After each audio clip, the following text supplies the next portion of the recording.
apakah ini ekonomi ini perlu dibuka lagi pintu ijtihadnya atau udah final kira-kira Nah, kalau gitu bahasa? ini menarik ya, ini menarik. Apakah yang sudah diijtihadkan oleh ulama terdahulu, katakanlah oleh Imam Syafi'i, begitu kan, oleh para imam mazahib, sudah dipatwakan, apakah perlu direvisi fatwanya? Gitu. Saya ambil contoh kasus nih. Dalam mazhab Imam Syafi'i, yang juga bagaimana disebut oleh Imam Syafi'i, bahwa yang namanya antara minkum ya, syarat jual beli itu antara minkum, kamu saling ridho satu sama lain, itu harus ada ijab kabulnya kalau menurut Imam Syafi'i. Kalau ada syarat ijab kabulnya, maka orang itu meniscayakan harus ketemu. Gitu. Salaman, Arwan sama Azam, saya menjual buah mangga ini kepada Azam seharga 10.000 per kilo. Kata jawab Azam, saya ridho untuk membeli buah mangga ini 10.000 per kilo, salaman. Kata Imam Syafi'i harus begitu. Itu konteksnya pada saat itu, pada saat zaman Imam Syafi'i hidup. Sekarang ente mau beli mangga kek, mau beli buku kek, mau beli apa aja, Anda bisa akses di Shopee, Anda bisa akses di Tokopedia, Anda bisa di marketplace apapun Anda bisa akses. Anda ketemu nggak sama yang jualnya? Enggak, Ustaz. Enggak kan? Terus Anda beli ya buku misalnya. Nah, apakah Anda ridho atau tidak dengan buku itu? Dengan X rupiah, Anda tidak ketemu orangnya. Nah, Anda ridho tidak dengan itu?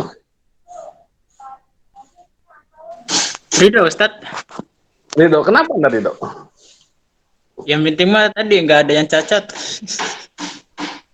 Yang penting sesuai dengan spesifikasinya.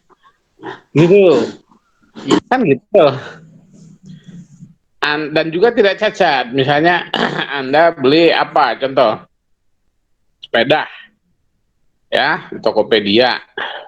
Bahannya bagus, banyak ditulis di situ, bahannya dari misalnya karetnya karet mentah misalnya gitu.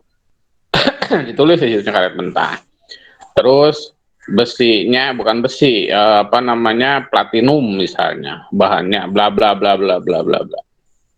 Anda baca spesifikasi itu. Nah, setelah Anda pikir-pikir, Anda lihat, oke juga nih harga nih, sesuai apa pasaran gitu. Malah ada untungnya. Anda nggak perlu ke toko, Anda nggak perlu naik angkot, Anda nggak perlu bawa mobil, barang datang sendiri ke rumah dengan harga yang sama. Begitu ya. Maka Anda setuju untuk jual beli. Anda ketemu nggak, salaman nggak, jawab kabul nggak?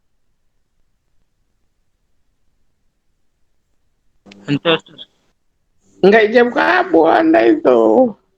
Nah, itu dianggap sah nggak jual belinya? Sah. Terus yang kedua adalah Anda duitnya duit fisik apa duit maya? Duitnya juga duit maya. Duitnya ditransfer pakai rekening. Gitu loh, bukan duit. Misalnya harga sepedanya sudah setengah, duit jalan angkling-angklingan gitu ya, jalan itu menuju orang yang punya itu bukan, cukup kasih nomor rekening, kedap-kedip, kecil, kan tekan, dah ya. Pertanyaannya adalah, sah nggak jual belinya? Sah. Kita tidak di zaman Nabi seperti itu.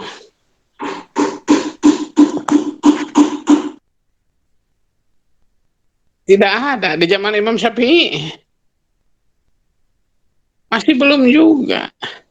dari kemudian kalau Anda hanya terpaku pada ijtihad ulama terdahulu dan mengatakan itu jual beli yang tidak sah, begitu ya. Kira-kira kondisi umat Islam akan seperti apa?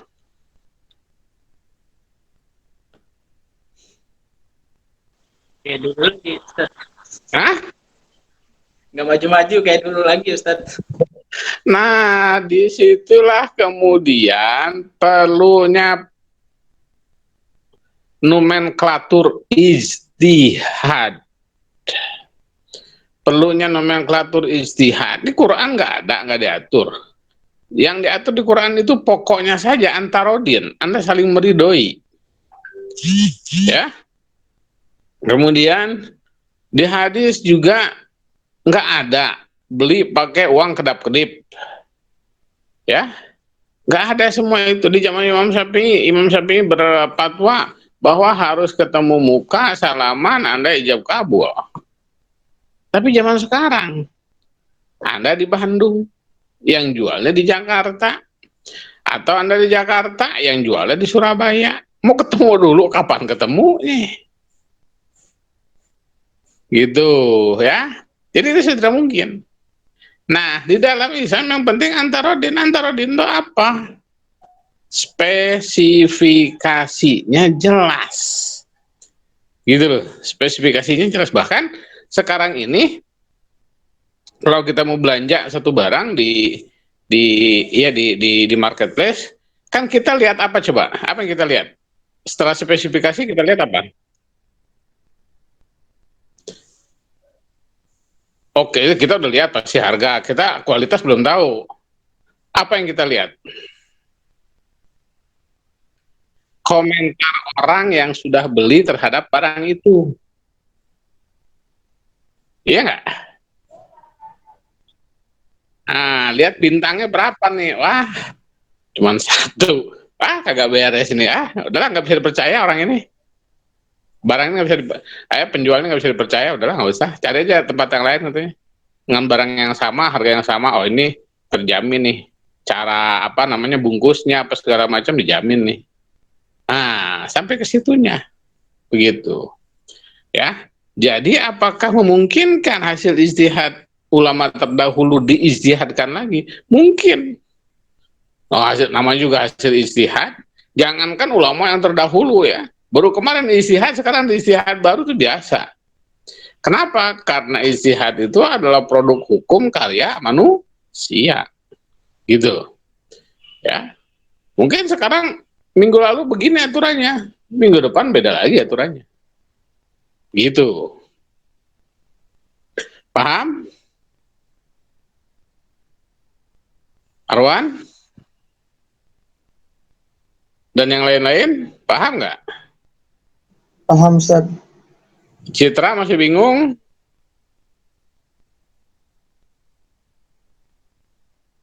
Paham, Ustaz. Paham, Ustaz, paham. Nah, disitulah pentingnya ijtihad untuk melihat sebuah perkara yang itu prinsip besarnya ada dalam Al-Quran, tapi detail-detailnya enggak. Misalnya contoh apa? Kata Al-Quran, kalau mau jual beli itu antara dimingkum, kamu harus saling ridho. Gitu. Nah, saling ridho sekarang zaman teknologi. Kayak apa? Tapi nah kayak apa? Nah macam-macam lah, ada marketplace itu ini saham dan lain sebagainya. Nah sekarang pertanyaannya ada sekarang terkait dengan saham. Oke, tadi yang jelas ya, tadi yang itu jelas ya, saham sekarang. Saham itu beragam macamnya, itu banyak saham itu. Ada yang biasa saja ya, saham. Ini saya mau jual saham nih, punya saya nih. Jual. Ada juga broker saham. Main di bursa saham. Main di bursa saham itu misalnya gini, Arwan, ente kerjaan itu tiap hari itu dari Isya sampai jam 2 malam sampai jam 3 malam itu memantau saham, harga saham, karena harga saham itu diputuskan di Amerika, di Stock Exchange Amerika. Nah, kalau di sini malam, di Amerika ini kan siang. Nah, harga saham itu lihat nanti di sana. Nah, kemudian apa? Anda akan beli saham kalau harga saham itu turun. Dan Anda akan jual ketika harga saham itu naik. Begitu. Nah, ini mengandung spekulasi. Ya, mengandung spekulasi. Baik itu maisir maupun gorornya. Gitu. Soalnya begini, Anda bilang ke saya, Kang, saham PT Unilever kelihatannya lagi turun nih. Beli Kang, ntar seminggu lagi naik. Itu akan bisa beli 1.000 per lembar sekarang, nanti seminggu lagi bisa jual Rp5.000 per lembar. Belilah sama saya, beli 1.000.000 lembar, berarti 1.000.000 kali 10.000, 1 miliar beli. Nah, udah gitu betul, seminggu kemudian naik tuh harga sahamnya. Tweng. Kenaikan harga saham itu ditentukan oleh banyak hal, oleh kondisi market, oleh politik, ya, macam-macam yang menyebabkan harga saham itu naik turun. Nah, kemudian seminggu kemudian dia bilang, jangan dijual dulu Kang, seminggu lagi nih, 5 hari lagi bakal naik lagi nih, karena di Amerika lagi musim ini demo-demo nih, harga saham pasti bakal naik lagi. Ya udah, nggak usah dijual 5.000 sekarang, tunggu aja 10.000. Ditungguin 10.000, berarti saya akan dapat duit 1 triliun. Alih-alih naik malah turun lagi, jadi 500 perak per saham. Nah, ini yang disebut dengan spekulasi. Nah, ini yang nggak boleh, ini yang nggak boleh gitu. Dan di kita banyak orang yang kaya raya itu karena jual beli saham kayak begitu, gitu, gitu. Paham?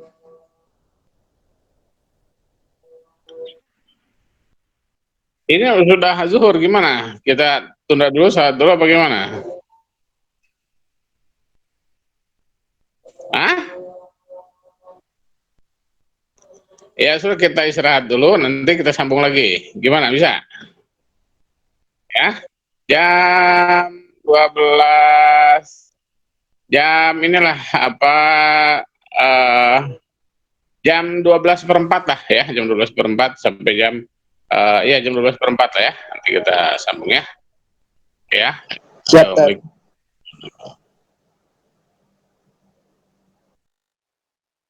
Itu saja apa menurut Quran, ya, dan itu mutlakon, sifatnya mutlak, ya, mutlak. Jadi misalnya pengharaman terhadap riba,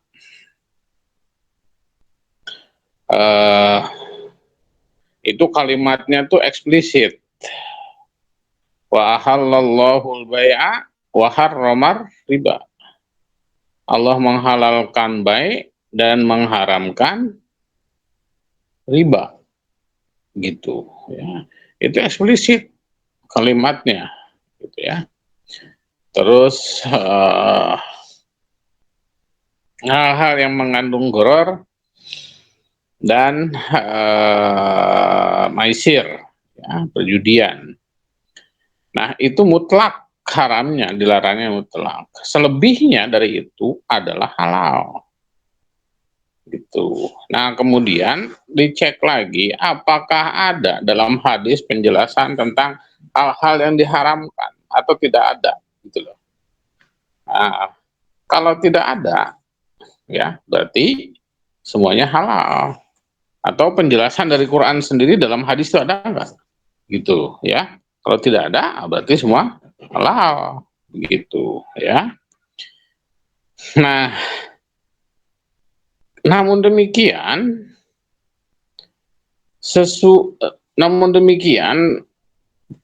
perputaran zaman, perkembangan teknologi dan lain sebagainya itu sebuah keniscayaan, sebuah keharusan, tidak bisa ditolak. Dan kemajuan teknologi, ya, kecepatan teknologi itu tidak bisa diimbangi dengan undang-undang. Undang-undang itu kalah cepat dibandingkan dengan kemajuan teknologi, gitu. Nah, kalau orang nggak paham terhadap Quran, ya, itu menjadikan Al-Quran seakan-akan seperti undang-undang kitab hukum acara pidana, gitu. Nah, peran manusia kemudian dibatasi, gitu, ya. Maka jadilah bahwa semua yang dibuat oleh manusia itu adalah togut, gitu. Karena apa? Karena telah merampas hak Allah untuk undang-undang. Justru salah pandangan seperti ini. Allah justru bukan merasa diambil haknya, justru Allah memberikan hak kepada manusia, ya, untuk dilaksanakan sebagai manusia, menjadi kewajiban manusia menjalankan daya upaya ikhtiar semaksimal mungkin untuk beristihad sesuai dengan situasi dan kondisi zamannya. Begitu, ya. Misalnya saya kasih begini, contoh. Lampu merah. Apakah itu syariah atau bukan?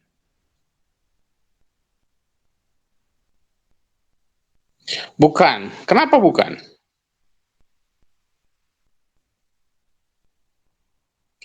Masuk dalam muamalah. Anda kalau bukan itu bukan syariah, berarti Anda bisa langgar. Enggak juga. Kenapa?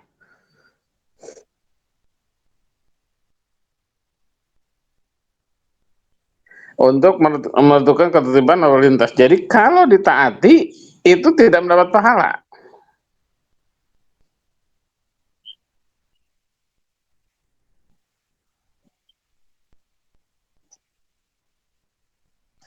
Oke. Kalau mendapatkan pahala, apa bukan syariah?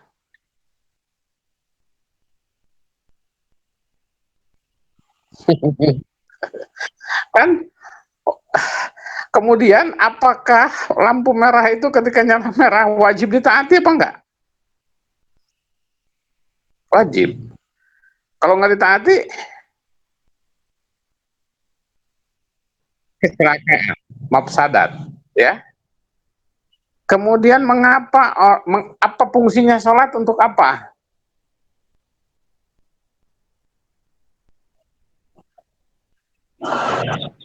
Inna sholata tanha anil fahsya'i wal mungkar. Sebenarnya sholat itu mencegah kamu dari perbuatan fahsya wal mungkar.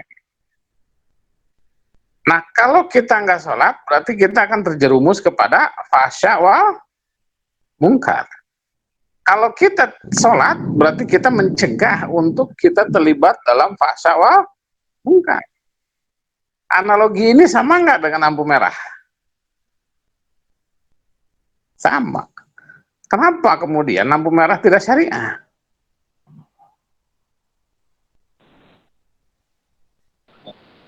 Tidak ada penjelasan dalam Quran dan hadis. Tapi bisa dimasukkan kategori syariah tidak? Bisa itu. Syariah itu. Ah? Syariah itu. Kenapa arwan syariah? Kan tidak ada dalam Quran dalam hadis. Dilihat dari apa namanya maksud syariat, tujuan syariat. Jadi disebut dengan apa namanya itu? Tujuan hukum Islam ya, tujuan syariat. Nah, di dalam hukum Islam itu ya, nanti kita udah ngebahas ada Quran, ada hadis, tadi udah tentang istihad. Ada satu lagi tentang maqasid syariah, tujuan dari syariat. Itu tujuan dari syariat itu, kenapa orang dilarang mabok? Kenapa? Karena akan menimbulkan permusuhan. Al-baghdha bainan nas, kemarahan di antara kalangan manusia karena pengaruh alkohol. Maka ketika orang tidak melaksanakan minum alkohol, dia akan mendapat pahala. Kenapa? Karena dia tidak akan terlibat dalam kemafsadatan. Apa kemafsadatannya? Adalah terjadinya permusuhan. Nah, terkadang di kita, nah ini kan kaidahnya ya, kaidah usulnya adalah segala sesuatu di dalam muamalah alibahah, ubah. Ilam adalah dalil kecuali ada dalil yang menyalahinya. Di konteks yang saya jelaskan tadi, bahwa itu adalah ruang lingkup syariah. Jadi ekonomi, semua hal adalah syariah, kecuali yang dilarang. Jangan juga kemudian ekonomi ini dibajak hanya urusan perbankan syariah. Itu sangat cilaka. Asuransi syariah tidak.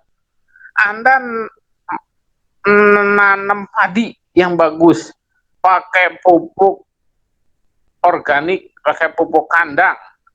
Supaya apa? Supaya kualitasnya bagus. Kalau kualitasnya bagus dimakan oleh manusia, kemudian manusia menjadi sehat. Kalau manusia menjadi sehat, kemudian bisa mengerjakan segala sesuatunya, ibadahnya. Apakah itu syariat atau bukan? Syariat. Jadi segala sesuatu ini syariat kecuali yang dilarang. Itu saja. Gitu. Anda jadi supir ojek, Gojek online. Syariah nggak? Syariah. Anda mengantarkan orang ke tempat yang hendak dituju dengan aman dan selamat dengan pembayaran yang pasti. Syariat. Gitu. Kecuali Anda melakukan penipuan, ya. Itu. Ini semua segala sesuatu ini syariat kecuali yang dilarang. Itu aja. Itu kaidahnya. Ya. Jadi memang di kita ini belum masuk ya dasar-dasar ekonomi Islam, yaitu maslahah mursalah yang maksud dengan apa yang tercantum dalam maqasid syariah. Belum masuk. Udah masuk, belum bisa bagusnya tuh. Perasaan udah deh. Enggak, minggu kemarin hadis. Gitu ya. Jadi begitu. Nah kemudian apa yang belum dijelaskan dalam makalahnya Azam? Apa manfaat dari ijtihad, Zam?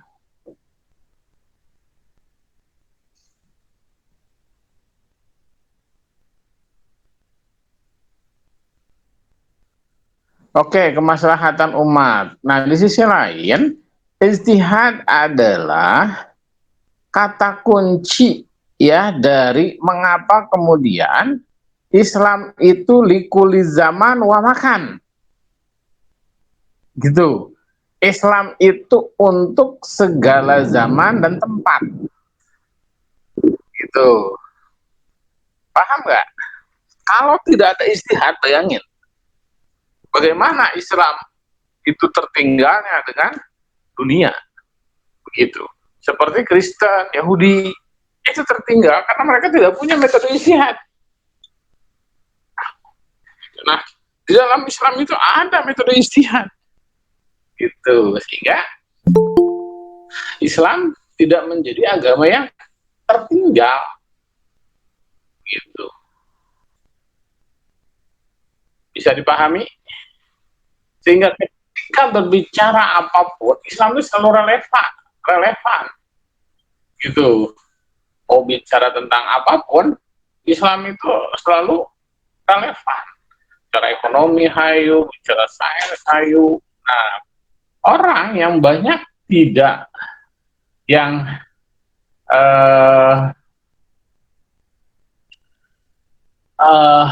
kesan Islam kemudian menjadi tidak relevan adalah tidak menguasai metodologi Islam itu sendiri. Gitu. Jadi semuanya serba kaku. Kemudian yang disalahin ya bukan orangnya, pasti Islamnya. Gitu. Tuh. Ketika misalnya azam atau yang lain-lain, kenapa misalnya akad jual beli lo, katanya kan jual beli itu harus ada akadnya lo, kan sekarang kita nggak ketemu. Nah, kata Azam, ya nggak bisa, itu akadnya nggak boleh. Kenapa? Karena kita nggak ketemu gitu. Nah, itu bisa dibayangkan bukan Azam yang disalahin, itu kami. Islam kita agamanya kaku ya, nggak bisa ngapa-ngapain katanya kita kalau nggak ada dakwah itu ya.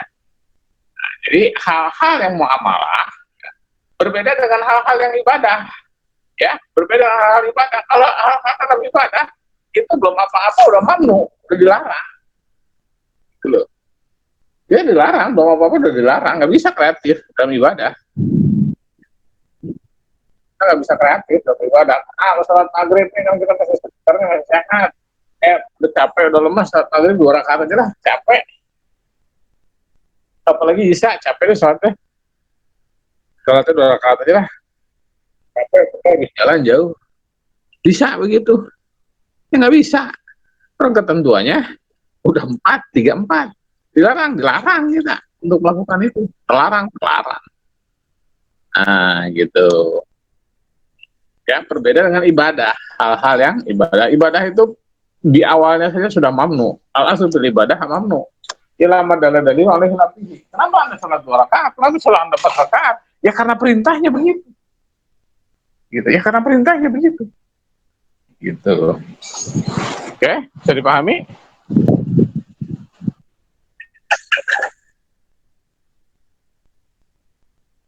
Bisa dipahami? Oke, kalau begitu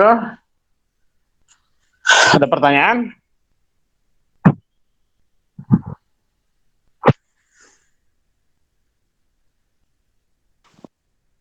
Minggu depan siapa presentasi?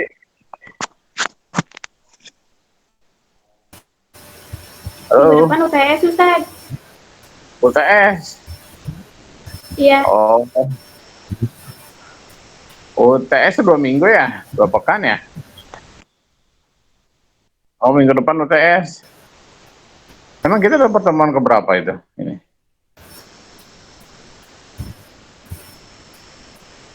Pekan depan minggu ke-7 ya? Oh, sekarang minggu ke-7. Minggu depan minggu ke-8 ya? Oke lah kalau begitu. Selamat berjumpa di UTS. Ustaz, Anda boleh tanya Ustaz? UTS, syarat UTS, apa tuh surat tuh? Surat Ariba.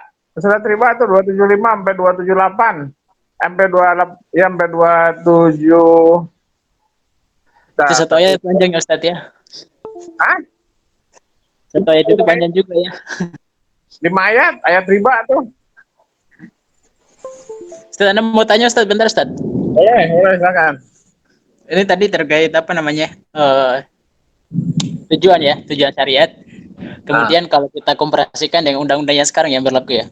Itu kan kita banyak apa namanya mendengar terkait undang-undang yang dikeluarkan DPRD yang istilahnya nggak bersumber dari Islam lah, kayak nggak sumber apa namanya nggak bersumber dari Al-Quran dan hadis, kira-kira kayak gitu Ustaz. Nah ini kemudian tadi yang Ustaz katakan bahwa lampu merah itu kan nggak ada dalilnya di Al-Quran hadis secara nas ya, secara teks redaksi. Ini kemudian kalau kita lihat misalkan ada beberapa kitab KUHP ya terkait misalkan pencemaran nama baik ya Ustaz ya. Itu kalau di di KUHP itu ada beberapa pasal yang bicarakan bahwa kita nggak boleh menghina misalkan. Ya.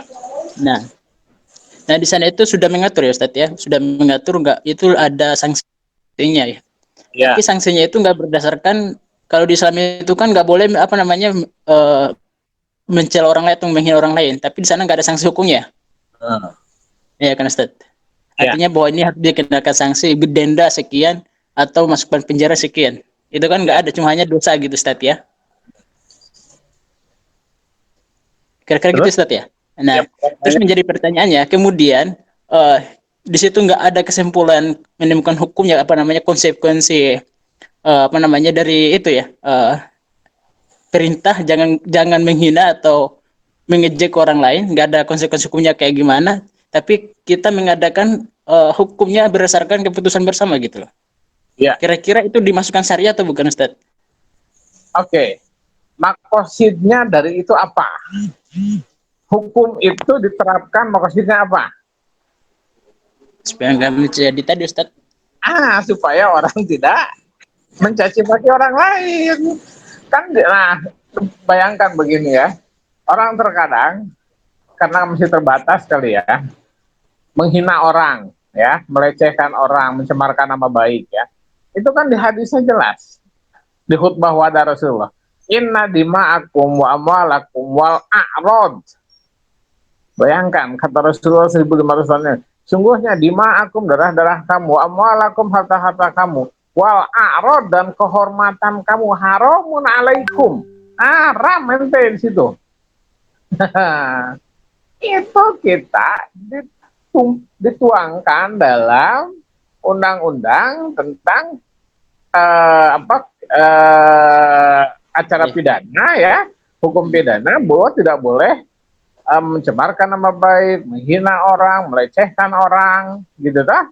Maka di hadis nggak ada sanksinya. Nah, kemudian kalau kita bikin sanksi, kan makosidnya yang kita inginkan supaya orang kapok untuk tidak menghina orang lain lagi.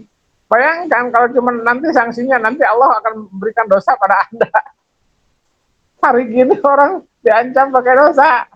Gimana coba? Iya, Ustaz. Berarti Ustaz, undang-undang tentang terkait pembunuhan itu bagian daripada syariah, cuma hanya masalahnya itu mungkin bicara sanksi ya, bicara penghukumannya gitu ya. Itu bagian dari syariah. Gitu loh. Mengenai sanksi itu kondisional. Kondisional itu sanksinya. Tergantung situasi dan kondisinya. Apa yang bisa diterapkan gitu. Jadi itu bukan hukum togut, Ustaz ya? Ya bukan. Ya sekarang banyak soalnya kayak misalkan Islam yang sedang berpikirnya tekstual, kayak misalkan Ustaz Abu Bakar Bashir ataupun Abdullah Sungkar ya. Ini kayaknya berpikirnya kayak gitu. Iya, itulah makanya memahami kan di kita ya ada yang zohiriyah ya, mazhab zohiriyah di kita itu ada. Mazhab tergantung teksnya. Gitu. Teksnya itu gimana? Nah, itu ada. Nah, kalau seperti itu ya berarti banyak hal yang kita ini Islam ini sungguh terbelakang. Azan nggak perlu pakai speaker. Kenapa? Karena di zaman Rasul juga tidak ada. Kenapa harus pakai speaker? Gitu. Asal orang udah tahu aja. Azan itu pasti zuhur itu ya kalau matahari sudah di atas kepala kita. Ya, sementara itu ya minggu depan siapa ya kita UTS ya, sementara itu yang bisa saya berikan di sini hujan besar. Di sini hujan besar ya. Ya, Ustaz. Oke, Taib ya. Assalamualaikum. Waalaikumsalam warahmatullahi wabarakatuh. Out in the flight, a shoulder.